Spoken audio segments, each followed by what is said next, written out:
Hello friends, कैसे हैं आप सब। आई होप आप सब अच्छे होंगे और आपकी पढ़ाई अच्छे से चल रही होगी। फ्रेंड्स, आज के वीडियो में हम देख रहे हैं 23 जनवरी का क्वेश्चन पेपर, जिसमें हम ईवीएस के 15 क्वेश्चंस को देख चुके थे अपने लास्ट वीडियो में। नेक्स्ट 15 क्वेश्चंस को हम अब देख रहे हैं, तो आइए स्टार्ट करते हैं। देखिए, क्वेश्चन नंबर 16 कह रहा है, पर्यावरण अध्ययन की पाठ्यपुस्तकों में मेंडल के प्रयोगों को शामिल किया गया। इसका कारण है वैज्ञानिक पड़ताल के चरणों की ओर छात्रों का ध्यान आकर्षित करना, या फिर छात्रों को सिखाना कि गुण एक पीढ़ी से दूसरी पीढ़ी को संचरित किए जाते हैं। छात्रों का ध्यान आकर्षित करना, कैसे गुण उत्तरोत्तर पीढ़ियों द्वारा वंशानुगत होते हैं। अपने तथा अपने अभिभावकों तथा रिश्तेदारों के बीच समानताएं खोजने में छात्रों की सहायता करना। तो इसका राइट ऑप्शन हो जाएगा। देखिए, पहले एक्सप्लेनेशन पढ़ लीजिए। पर्यावरण अध्ययन की पाठ्यपुस्तकों में मेंडल के प्रयोगों को शामिल किया गया है, जिस कारण वैज्ञानिक पड़ताल के चरणों की ओर ध्यान आकर्षित करना, छात्रों का ध्यान आकर्षित करना कि गुण उत्तरोत्तर पीढ़ियों द्वारा वंशानुगत होते हैं। A and C is right option, means A यहाँ पर देखिए सही हो जाएगा। अब ये वाला चीज़ भी आप पढ़ लीजिएगा। फिर क्वेश्चन नंबर देखते हैं 17 कह रहा है, नाजली को गुड़ खाना पसंद है। दोपहर में जब उसकी मम्मी सो रही थी तो नाजली रसोई में गई और उसने मम्मी द्वारा छिपाई गई गुड़ की बरनी खोज ली। यह सीखने के निम्नलिखित प्रकारों में से कौन सा एक उदाहरण है। शास्त्रीय अनुबंधन, क्रिया प्रसूत, संज्ञानात्मक, यांत्रिक। तो देखिए यहाँ पर क्या हो जाएगा, नाजली को गुड़ खाना पसंद है। दोपहर में जब उसकी मम्मी सो रही थी तो वह नाजली रसोई में गए, उसने मम्मी द्वारा छिपाई गई गुड़ की बरनी खोज ली। सीखने की क्रिया प्रसूत अनुबंधन और यांत्रिक अधिगम के उदाहरण हैं। क्रिया प्रसूत अनुबंधन द्वारा का सिद्धांत बीएफ स्किनर ने दिया था तथा कक्षाओं में यांत्रिक शिक्षण यंत्रों को स्किनर महोदय ने लोकप्रिय किया था। बीएफ स्किनर एक अमेरिकी मनोवैज्ञानिक व्यवहारवादी थे, जिन्होंने 1950 में शिक्षण यंत्रों की अवधारणा प्रस्तुत की थी। क्वेश्चन नंबर 18 देखते हैं।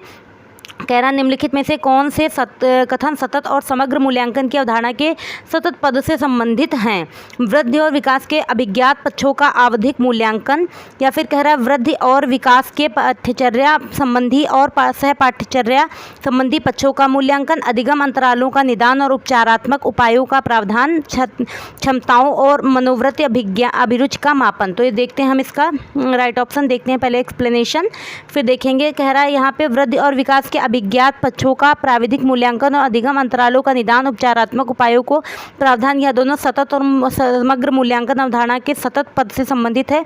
सतत और व्यापक मूल्यांकन, जिसे आमतौर पर सीसीई के रूप में जाना जाता है, को सीबीएसई द्वारा 2009 में शिक्षा के अधिकार अधिनियम के साथ मूल्यांकन की एक स्कूल आधारित प्रणाली के रूप में पेश किया गया है।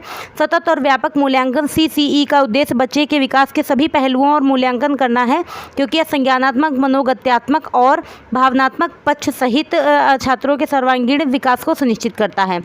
राइट ऑप्शन डी हो जाएगा। क्वेश्चन नंबर 19 देखिए। कह रहा, पर्यावरण अध्ययन पर्यावरण का वह अध्ययन है जो संबंधित है, जो हमारे पास पड़ोस से जिसे हम रहते हैं। इसके अंतर्गत मूल विषय तथा उपविषय होते हैं। निम्नलिखित में से कौन सा मुख्य है। देखते हैं इसका एक्सप्लेनेशन। कह रहा है, पर्यावरण का वह अध्ययन है जो संबंधित है हमारे पास पड़ोस में जिसमें हम रहते हैं, जिसके अंतर्गत 6 मूल विषय तथा 4 उपविषय हैं। मूल विषय हैं परिवार और दोस्त, चीज़ें जो हम बनाते करते हैं, भोजन, आश्रय, घर, आश्रय, पानी, यात्रा। ये 6 थीम हैं और 5 इसके देखिए उपविषय दिए गए हैं। संबंध, कार्य और खेल, जानवर, पौधे। ठीक है, तो इस तरीके से देखिए यहाँ पर राइट ऑप्शन क्या हो जाएगा, डी हो जाएगा, चीज़ें जो हम बनाते हैं तथा करते हैं। नेक्स्ट क्वेश्चन नंबर 20 देखिए। कह रहा है, पर्यावरण अध्ययन की पाठ्यपुस्तक में एक पाठ लोगों के विस्थापन पर है, जिसका शीर्षक है हमारे लिए कोई स्थान नहीं। यह बच्चों को जानकर और संवेदनशील बनाने के लिए उद्देशित है। यह उन लोगों की पीड़ा के बारे में है जिन्हें उनकी जन्मभूमि से विकास के नाम पर विस्थापित कर दिया गया है। या फिर कह रहा है कि बी ऑप्शन कि देश की विकास हेतु लोगों का विस्थापन आवश्यक है, कि शहरी लोग कूड़ा करकट उत्पन्न नहीं करते, शहर के झुग्गियों के कारण गंदे हैं, और एक बड़े शहर में ग्रामीण लोगों का जीवन बेहतर होगा। पर्यावरण अध्ययन की पाठ्यपुस्तक में पाठ लोगों की विस्थापन है, जिसका शीर्षक है हमारे लिए कोई स्थान नहीं, कि उन लोगों की पीड़ा के बारे में है जिन्हें उनकी जन्मभूमि के विकास के नाम पर विस्थापित कर दिया गया। बच्चों को जानकार और संवेदनशील बनाने के लिए उद्देशित किया जा सकता है। बालकों को उन बातों से परिचित कराना है जिनको विकास के नाम पर उनको विस्थापित किया गया है, उनको किन समस्याओं का सामना करना होता है। क्वेश्चन नंबर 21 देखते हैं। कह रहा है, निम्नलिखित में से कौन से कथन पर्यावरण अध्ययन की कक्षा 3री की 5वीं तक की पुस्तकों में ढेर सारे चित्रों को शामिल करने की सर्वाधिक सटीक व्याख्या करते हैं। चित्र बच्चों को आकर्षित करते हैं, या फिर बच्चे विकास की मूर्त संक्रियात्मक अवस्था में हैं। बच्चे चित्रों के माध्यम से अवधारणाओं को जल्दी सीखते हैं। चित्रों से किताब आकर्षक बनती है। तो देखिए यहाँ पर बच्चे विकास की मूर्त संक्रियात्मक अवस्था में हैं और बच्चे चित्रों के माध्यम से अवधारणा को जल्दी समझते हैं। यह दोनों कथन पर्यावरण अध्ययन की कक्षा 3 से 5वीं तक की पुस्तकों में ढेर सारे चित्रों को शामिल करने की सर्वाधिक सटीक व्याख्या करते हैं।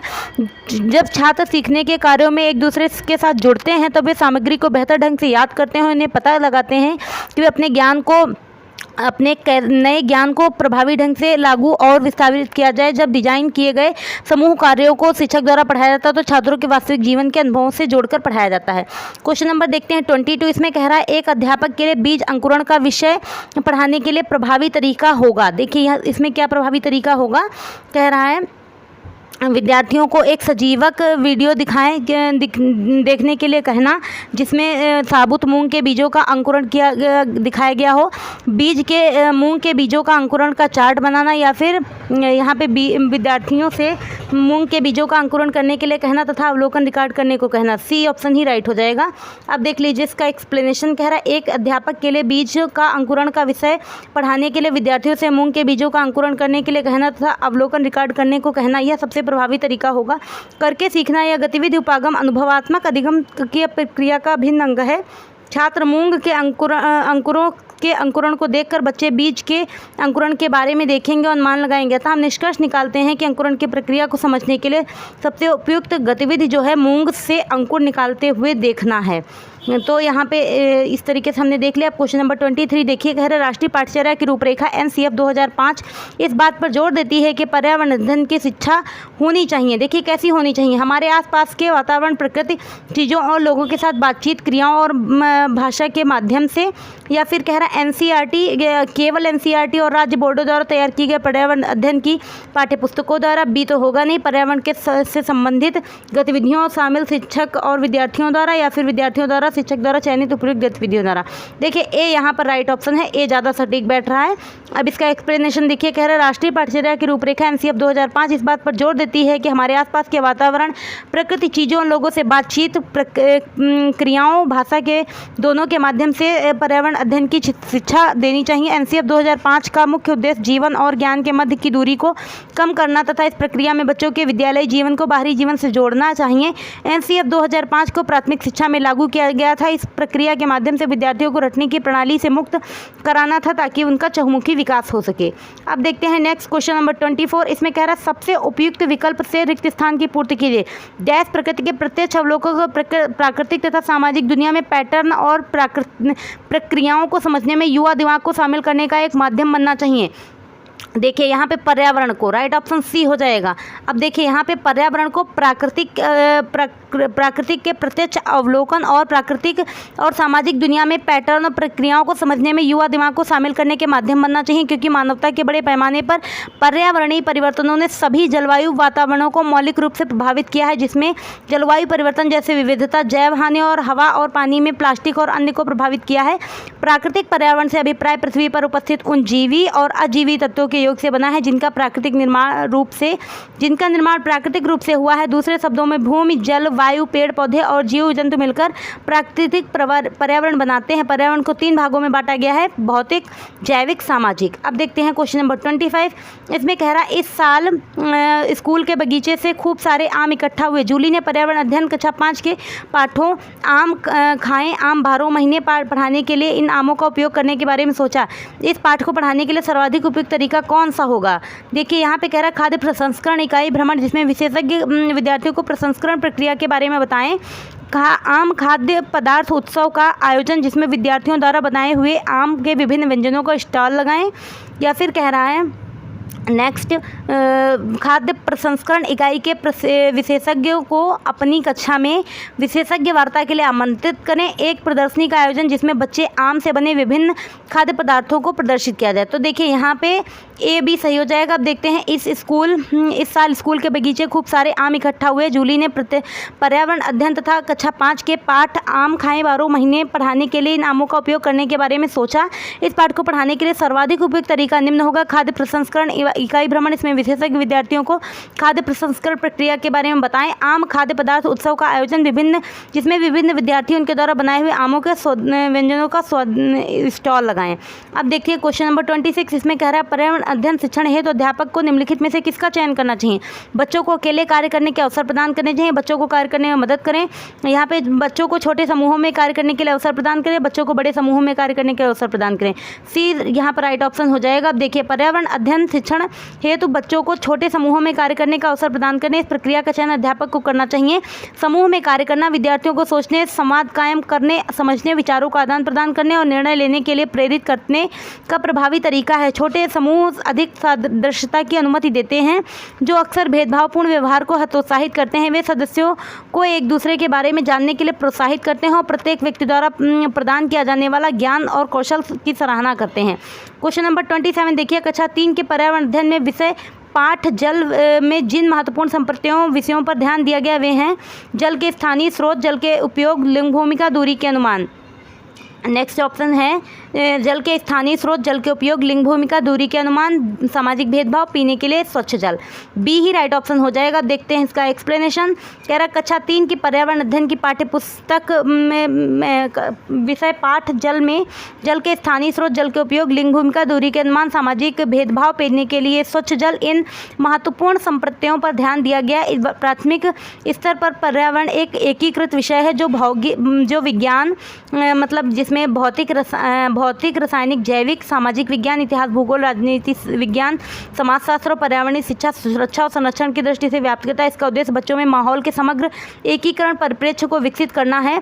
जहां वे रहते हैं लगभग पृथ्वी का लगभग 70% हिस्सा पानी है। इसके बावजूद दुनिया के कई हिस्सों में साफ पानी की कमी है।